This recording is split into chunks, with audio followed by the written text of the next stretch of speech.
I'd like to first thank Mrs. Pathi and the entire IDF team for having me here. It's such an honor to be speaking on the same stage as some of the most influential people in the field.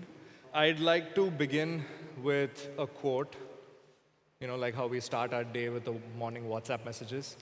Seek images that don't exist. I love this quote very, very much because it's an impossible one, right? You can never create something that's never been created before, but the ideal is that.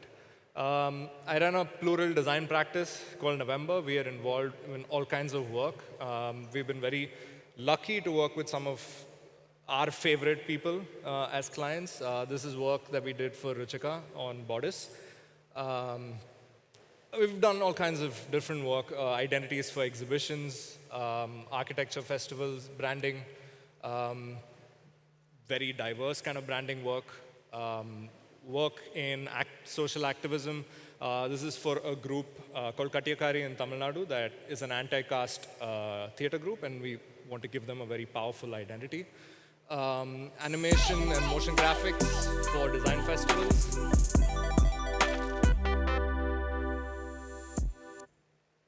More lettering for art-related projects. This was a multilingual identity we did for an exhibition in London and Shanghai. Design for design festivals, which is like designing for design almost. Design for social movements, the Artists Unite movement that happened earlier this year. Typeface design, a lot of typeface design. Installation design, we did this for Elle magazine. We like to experiment with our work. We got a day to make this, and they said when people stand on the thing, we want them to feel like the center of attraction. So they said, okay, we'll just make a big magnet. Multilingual identity systems for startups in India. More animation display systems for fashion startups. This is for the store in Chennai called Evolution. And we are November. My partner Juhi couldn't be here today, so it's just me talking, but all the work was done as studio practice. Central aspect in our work is that language is identity. Especially in India, our language forms the basis of our identity more than religion or anything else. And typography is what language looks like. So there is a very deep interconnection between language, identity, and typography. And our practice has always been in flux between all of these aspects: graphic design, type design, image making, form, meaning, and cultural identity. We're always involved with the larger implications of our work rather than just move project to project, client to client. First project I'd like to talk about is Ollie Grotesque. It's a typeface. It addresses the central identity of India, which is the multicultural pluralism of our languages. Almost each state has its own language, and each language has its own history, system, structure, matras, conjuncts, whatever. And we wanted to design a typeface that kind of encapsulates this plural spirit in one Indian visual language. Like, for example, anywhere we go in India, the languages will be different, but it is still India, and there's that common thread, and we wanted to approach that through letter forms. Basic typeface design, you design letters that match each other, like all the weights, the angle of the cuts. That's how you make a typeface, make sense within itself. We just applied that logic to a much larger system, where we didn't look at it from script to script, we just saw it as form. And so basically similar cuts, so the Latin can work with the Devanagari. Basic ideas like the angles would be the same, elements would be replaceable. And so we designed all 9 scripts. It's the typeface, Ollie, Devanagari, there's Gujarati, there's Bangla, there's Gurmukhi, Odia, Telugu, Tamil, Malayalam, and Kannada. So one typeface that encapsulates the plurality of India. And the use would be varied. For example, if there are brands in India that work in every state, right? Like imagine if SBI wants to communicate with the same clear voice throughout the country, and they have an identity tool that they can do it with. Of course, the Latin also exists. We made a typewriter version. So this is the whole system. And one of the main things is that we're making a very modern typeface, but we wanted to respect each script for what it is. Every script has its own eccentricities and beautiful little details that other scripts don't. For example, Gujarati and Devanagari are very, very close in the way they work. But Gujarati has this very nice outstroke that only exists in Gujarati, and we wanted to maintain that in our modern kind of monolinear typeface. So central to the idea that one nation is equal to many languages, and that's the fabric of our country. So Oligrutas Latin just released last month, and of course, the typeface also has multiple weights. It spans a range of voices. And of course, we made all kinds of things. We made all kinds of numbers, currency symbols. So it's almost a typeface for the world. And we published it with Typotech, which is a type foundry in the Netherlands. And they are extending the typeface in Arabic, Greek, Armenian, Cyrillic, Thai, and many other scripts. So in about 10 years, we would have this typeface that can work in any part of the world. And of course, we designed a bunch of symbols, emoji. Basically, we wanted to design a typeface that covers everything that you need. You can do fun things like this with it, you know. And of course, all the other languages also have all the weights. And it's a massive project. We've been working on it since 2016. And Latin release, next would be Devanagari. And slowly we'll release all the typefaces. So Oli is a very useful typeface. It can be used for text. It can be used for signage. Its use spans a wide range. And its use really informed the design, right? But the other side of that coin is this project that I worked on called Calcula. When I was a student, I mean, till now, I love Arabic calligraphy culture. A little introduction in ancient Islamic culture, representation was not allowed. So the language really became the art form, and calligraphic styles developed, almost different languages, right? So the Kufic style, the geometric Kufic style, was designed expressly for tiling in architecture, especially in mosques. And I think it's a wonderful aspect that you can go into a building and everything around you is readable. All of these patterns, everything is readable, right? So it's designed in a way that the Arabic script is reduced to pure form and geometry, where the relationship between the negative space and the positive space remains the same. I wanted to apply that logic to the Latin script and see how that would work. So in a sense, the word platform would be written this way, right, in Latin. But if I wanted to make a font, it would be this, obviously, because I can only design the P and the L, and there's no way the computer will know what I'm typing to adjust itself. But I really wanted to make a typeface that does that, right? So we started, every problem has a solution. And I worked with world-famous programmer Tal Lemming, who's also my teacher, we worked on this project together, where basically we just started the basic research, right? What is the problem? Why is Arabic combining so beautifully and not Latin? Because few Latin characters have spaces, right? So the P, L, T, F have these spaces that don't let other letters come in. But O, R, and M are fine. So we solved this problem by designing every letter to fit the problematic characters, right? So, for example, these are all the different E's that exist in a font. That first one is called E dot F over, and it only appears if an F comes before the E, and so on and so forth. So multiply that by all the characters, and we have a typeface that does this. So combining with Python programming, it is a font that knows what you're typing, and it kind of understands what you're going for, and then the letters kind of adjust themselves. Of course, this was a long process, a lot of testing, because we had to know if all the words work. So I took text of the Oxford English Dictionary and typeset it in the font and tested it. If you've ever met someone who's seen every word in the English dictionary, you have now. And yeah, so the interesting thing is you can type all kinds of things in it. And the idea is that it's based on ligature systems, right? Each word forms a ligature, a word block, and we had to edit individual word blocks. So the basic system is we designed all these different parts, and then the code kind of puts the parts together, and then we edit them. So a regular Latin typeface has anywhere between 300 to 370 letters. We have 7,000 in this font. I'm not lying. So this is the glyphs panel that we scroll. And it just keeps going on and on and on to enable any word you want. Of course, so I pitched this project to Typotech, and Peter, who's the founder, said, It's great, it looks interesting, it's never been done before, but it's still just one font. Why don't you see how far you can go with it? But I already spent 3 years on this. I was like, I just want to get done with it.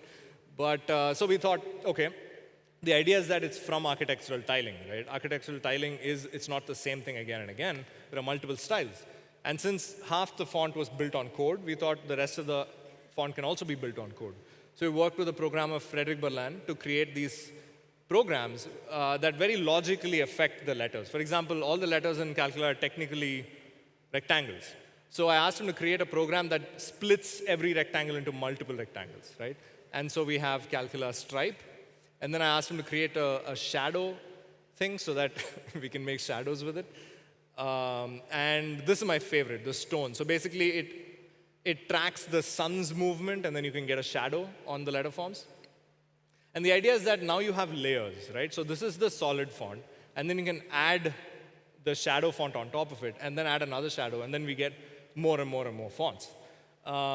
So the idea is that, like I said, typeface design is 99% solution-based, right?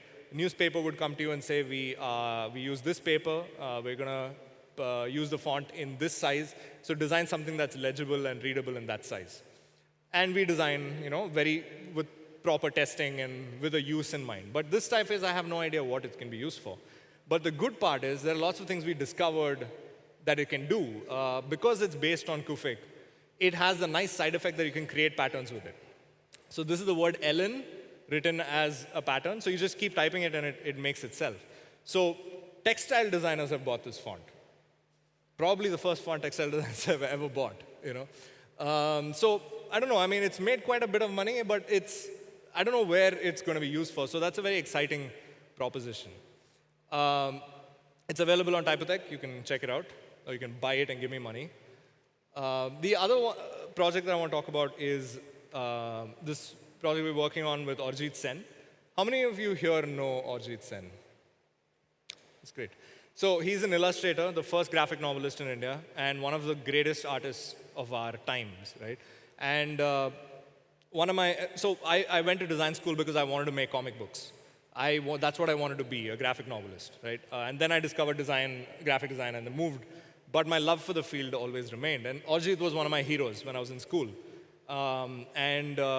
He published this book called River of Stories, which is the first graphic novel in India. It's an amazingly beautifully illustrated piece of work. And it's very special to me also because as a student in first year, my friend and I bunked college and went to Goa for Curious Design Yatra. And there we happened to meet Arijit in his office. And I told him that, so the book has been out of print since the 90s. So I've only seen images on the internet. And I asked him, I'm a huge fan. Can I get your book sometime? So he was very nice enough to give me the one Xerox copy that he had. And it's been with me since, and it's really, really special. And I met him again a few years back at another conference where he said they're republishing the book now after a long time in full color. And he said he's redrawing most of it on the computer now. But he's like, I'm really finding it really hard to do the type, because my handwriting, I'm not able to transfer it on digital. So I told him, I can technically just turn your handwriting into a font, so you can just type in your own handwriting. That was quite an interesting proposition for him. So the idea is that, again, I've never done this before, but it's an idea. But after doing that Calcula typeface, I'm confident we can do anything. So the basic difference between handwriting and typeface is that a typeface is repeated shapes. You make one M and it repeats all the time, right? But handwriting is you can never write the same letter the same way. So that's why even handwriting fonts that you have don't look like handwriting, because the pattern is so clear that the same A repeats all the time, and it's too stable, right? So the idea was that we need to break that stability a little bit. So I asked Arijit to send me pages and pages of just writing, so I can scan it and observe his writing patterns. And so we started digitizing the letters. So the first thing to do is see the direction in which he writes. Everybody writes in a different direction, right? So this is how he writes the O. This is how he writes the Y. And these are very specific details, the direction, And so obviously you can't write an O the same way again and again. So I scanned 4 different O's that he's made, and those become multiples. So the idea is that every time, so we've written a randomization code. So basically there are 4 versions of every letter in the font. And every time you type, say you type A, so A1 will be the one that types. The second time you type an A, it's A2. And the third time you type an A, it's A3, and so on and so forth. So the pattern completely breaks, and it looks like actual handwriting. For example, pumpkin, if you see, the second time I wrote pump, it's completely different letters. If you notice that the U is not connecting on top, but it is connecting in the bottom. The M is connecting on top, but it's not in the bottom. And these are things that we do naturally in handwriting that we never notice. But that's what we wanted to bring into technology. So this is how it types, basically. And we are calling the typeface Arijit Sans, because I couldn't resist the pun. And you can change it. If you don't like one letter, you can easily change it. So if you notice the last few letters, I didn't like the way the N and S, so I can just change it, right?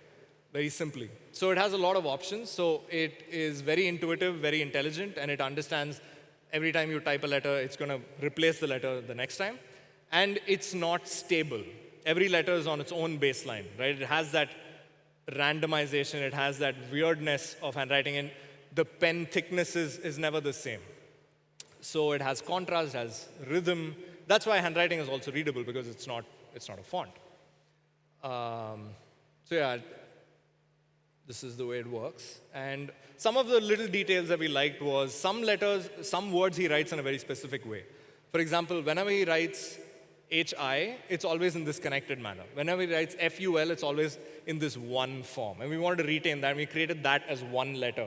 So whenever he writes FUL, it will be replaced by this. Otherwise, you can also write it like this. So multiple options. So this is the typeface. It looks like handwriting, but it also has the legibility of a font, because he has to use it in a very small size. And of course, we're making multiple weights from light to thick, basically tracking pen movements. I've asked him to write in a marker versus a thin pen versus a pencil. So all of them are scanned, and it's going to be this whole family. So it depends. If the illustration is charcoal, then he can use that charcoal style, you know. So creating value in these little things that didn't exist before. So a lot of our work is typeface design, and a lot of our work is graphic design, and we have a very nice synergy of the two, and we kind of bring one field into the other. So this is the work we did for Bodice, Ruchika, who spoke just now. Bodice is my favorite brand in India, and there is this sensual quality to the work. And the logo is this really industrial geometric thing. And we really liked how industrial it was in that kind of contradiction. And we wanted to kind of extend the branding and keep the familiarity of the brand that people already have. So the idea was to interpret it in ways that haven't been done in a way. So her clothes, it's very iconic that there is an interplay between structure and solid. So there are these lines that are the pleating on the outside and the solid color. So we wanted to kind of interpret that in the logotype, and so we created 2 versions, which is Bodice Solid and Bodice Open. And it kind of brings the ethos of Bodice into letter forms, which is a ridiculous concept in the first place. So one of the things I love about the brand is that when you wear it, you notice a lot of things you did not notice in the photographs or whatever. And we want to bring that value also to those who really notice. So the winter logo is different from the summer logo. It's open and closed. And this is something that 99% of people will not notice. But those who notice, it adds that value. If you don't notice, it doesn't reduce value, right? So it's those little details that we have fun with our own work. Of course, we kind of put it on a nice grid. We kind of refined it, made it new. But at the same time, the central aspect of a fashion brand is that it's always moving, right? Every collection is different. Every collection is moving forward. Campaigns would be different. The imagery will be different. So we didn't want to create a brand that holds the brand back. And Ruchika always works with different people each time. And we worked with her for 2 collections, which is 1 year. And we want to create a system that lasts so that the people who will be designing for her in the future will not be weighed down by something we did. So the idea was that the logo is always a signature of a fashion brand. We want to turn that signature into a handwriting. So we extended the logo into all the letters. So we created a whole font. And the font kind of nicely fits on the grid, so you can like align them really nicely, making future layouts that are possible. So of course, this is the entire character set. It has all the currency, whatever a fashion brand would need. And of course, the open version is also there. And yeah, so we designed this, the kind of imagery for her winter collection, photography by Bikramjeet Bose. And the whole collection is very pensive, very introspective, very silent, and we want to capture that in the graphic design. So the typeface is kind of very moody, and the poster is very, very gritty. It's like really silent, right? But the summer collection was much louder, much more, more fantasy, more like colorful. And so the branding reflects that. So the idea is that the typeface remains constant, but everything can change. But the typeface is enough to call the branding.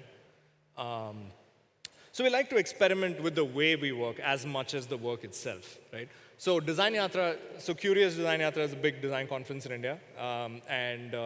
I spoke last year, and this year they approached November to design the branding. And their idea was, the theme was on the contrary.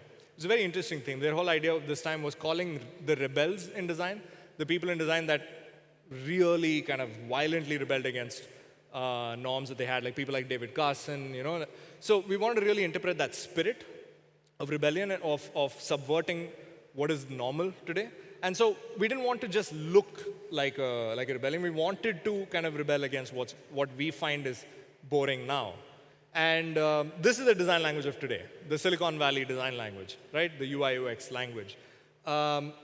Is one thing, all these are different illustrators for different brands, different art directors. And it's insane. There's this homogeneity, I don't know what the word, homogeneity or whatever it is, but you get what I mean, of branding and of illustration and style, where every brand wants to look like every other brand, creating this non-individual kind of very safe and polite design. And I mean, I can't believe these are different brands. And no shade to the illustrators. The work is great. It's just that when you look at it as a macro, it creates a design movement that is devoid of emotion and content. Because each of these companies are doing different things. So why do they all look the same, right? Because we believe that the design language has to be born from the content. We don't like to apply our design ethics onto different kinds of briefs, because that doesn't make any sense, because every company looks the same. And design school propaganda plays a big role in this, where we are told what is good design, what is bad design. And in Indian design school, I only studied Swiss design. It's so weird. The first thing we studied was like the Swiss guys and the American guys, and we learned about Massimo Vignelli's subway maps for New York, but none of us had ever been to New York or even seen the map in action, so we're only looking at how it looks. So using Helvetica for us is a very weird thing, because it's why? Unquestioned following of the norm. So the idea was really to break this barrier between what is defined as good design and what is bad design. This is usually considered bad design, right? Horror movie logos, metal band logos, logos of film. But these are amazing, amazing logos. Why don't we study these as much as we study logos of Paul Rand? Because they cater to the brief, they interpret the music or the film in a fantastic way. And to be honest, this has had a bigger influence on my life than any Paul Rand logo, because this is the stuff I grew up with, horror movies and Tamil movies and metal bands. So I want to break that idea that the things that we come from are not as good as the things that we get from the West, right? This is what we're surrounded by, right? Everywhere on the street, it's the chaos of the Indian visual language. And it's always seen as bad design, but I don't think so. I think it's fantastic. There's an identity to this. There's an urgency to this, right? That you'll never find in a Helvetica layout, right? And design also perpetuates class in a fantastic way. That, okay, this is good design and it's too expensive for you. And this is bad design, it's on the street. I don't like that at all, right? So we wanted to interpret these visual languages in a design conference, because that was also a strategic move. There's a design conference, designers will be there, and we want them to see that this deserves the celebration, the study that any other design gets. So one of the things that we really liked is the repetition. The same poster will be posted all the time. Why? I can see one. Why am I? Okay. But I like the aesthetic quality that it has. It's almost like scrolling in Twitter, right? And so the whole idea behind this branding is the high design versus low design. And this is the branding that we did for them. Couple of rules: no fonts, I mean, we use all kinds of fonts. We don't care. We will stretch fonts if we want to. Is the only ethos that we kept of branding design rules is the color. We chose 3 colors, black, pink, and yellow, and we said anything and everything we will use only these 3. But apart from that, we will do whatever we want, right? Each communication is interpreted differently.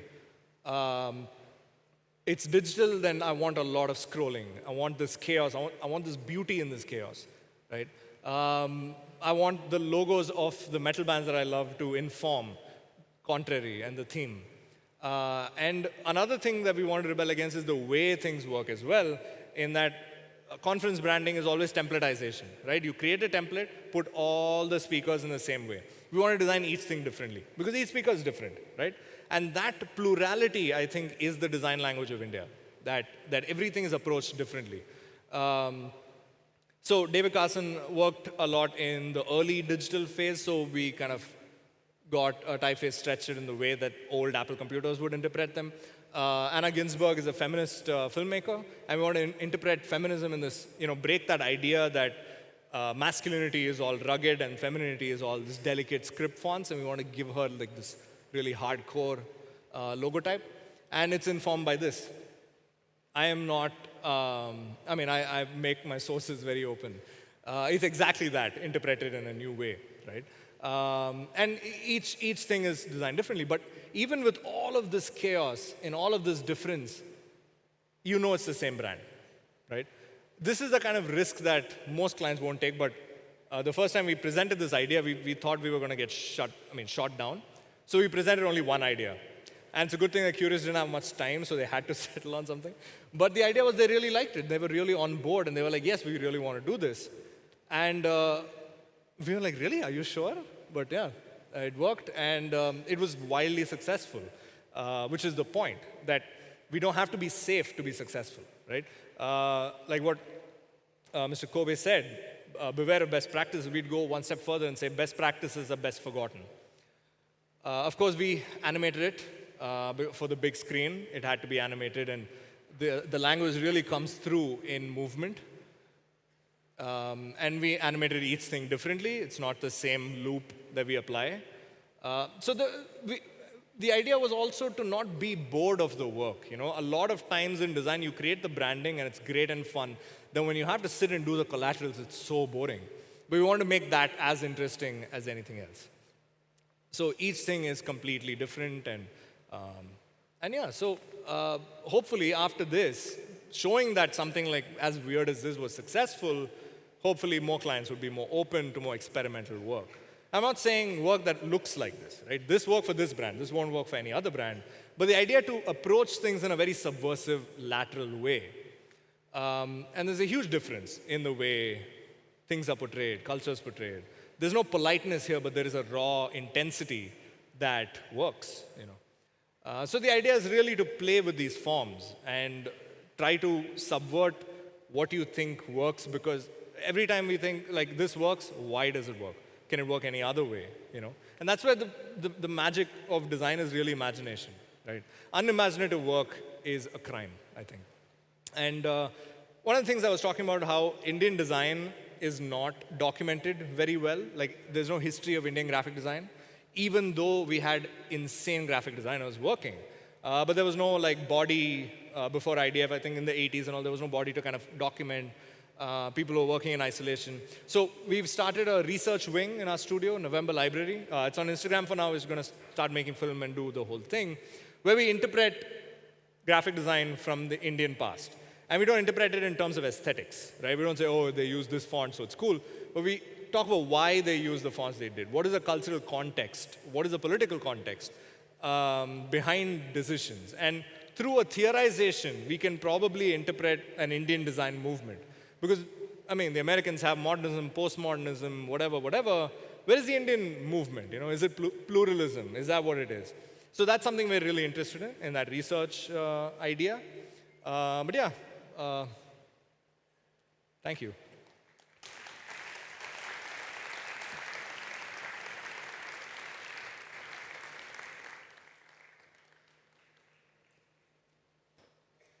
Thank you, Shiva, for your presentation.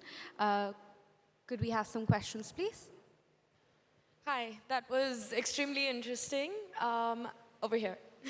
Where? Here. Ah, hi. Okay. I just wanted to know a little bit more. Like right now, you used the Indian design language, which isn't really explored as much. It's Right. just a consequence to just get the word out there. But in terms of a more organized design language coming from India, what is your intake on that? See, I think there is already great design histories and languages in India, right? It's just that it's post-colonial hangover that we always import from the West before we look at the gold mine that we have. I think it starts with education because in college I don't remember faculties ever talking about a single Indian designer. I really want to know who designed the Hindu in the 50s, right? What were those decisions? So those are things that we really need to unearth because great design exists in India every decade. It's just that there's no book about it. There's no teaching material about it, at least in graphic design. In product design and craft, of course, it's great. In architecture, it's great. In art, it's great. But in graphic design, not so much. And also the thing is, we are children of the 90s. I mean, I am a child of the 90s. And I saw an entire generation move abroad, right? And now, our generation of graphic designers are really looking for that Indian identity. Unfortunately, most of it is this kitschy, horn okay please stuff, which I have a big problem with because there are actual artists doing that, but graphic designers just appropriating that with their iMac computers is a big problem. But the idea is that we need to come up with certain ideologies that don't reject the globalization that we're in. I mean, I can't reject the influence of globalization and the West on me. That would be stupid. But the idea is to move both together. Because the more and more the world becomes a homogeneous kind of pot, it becomes more and more imperative that we know what we are and what our ideologies are. That's basically what I would say. Thank you. We have another question.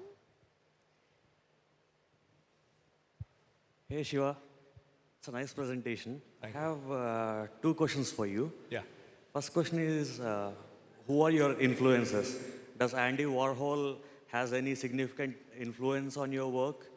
And second question is, are you thinking of bringing some Indian iconography to your work? So these are two questions I have. First question, influence. I mean, I have too many influences to list, but the people who come to my mind right now, KG Subramanian is a huge influence in my life. Arijit Sen, the graphic designers who worked on all the posters during the emergency.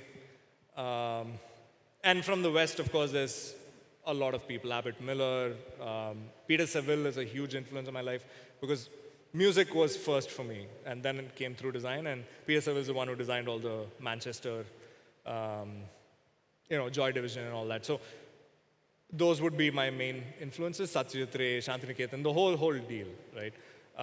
And second question was, sorry? Are you trying to, do you have any plans to bring Indian iconography to your work? What do you mean by Indian iconography? Essence of Indian culture? I mean, I'm Indian. I've lived in India. I'm from India. I work with Indian clients, so I think that's as Indian as it can get. But yeah, I don't think we need to force symbols and things in a way like that. You know what I mean? Yeah. To appear Indian. Because if I'm already Indian, if I'm trying to appear Indian, I've already lost the battle. So, Thank you. Thank you so much, Shiva. It was lovely having you here. thank you.